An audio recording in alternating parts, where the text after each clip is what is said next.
বিদ্যালয়, সরকারি medical college, এগুলো করার কোনো বিষয় ছিল না। আমাদের এখানে প্রধানমন্ত্রী পেয়েছিলাম দুর্ভাগ্যজনক হয় তখন নেতৃত্বে ব্যর্থতার কারণে আমরা আমাদের হয়নি।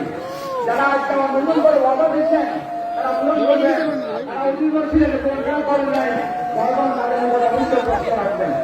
আমরা আমাদের সামনে একটা প্রোগ্রাম হচ্ছে সমস্যা রয়েছে। এখানে 22,000 ছাত্রছাত্রীর জন্য এক পরিমাণে ভবন নেই, সেখানে কারণে ছাত্ররা আপনারা ভবনে ক্লাস করতে পারবেন না। এখানে যতগুলো শিক্ষক দরকার শিক্ষক নেই, ভবন নেই, শিক্ষকদের সাধারণ কর্মচারী নেই। এইটা হচ্ছে আমাদের সরকারি ভাবে সমস্যা। এই জন্য আমরা মনে করি এই সমস্যার আগে সতর্কতা করবেন, কাটিয়ে আমরা আপনাদের 3 জনকে এখানে ভোট আসবেন। এইগুলো আমাদের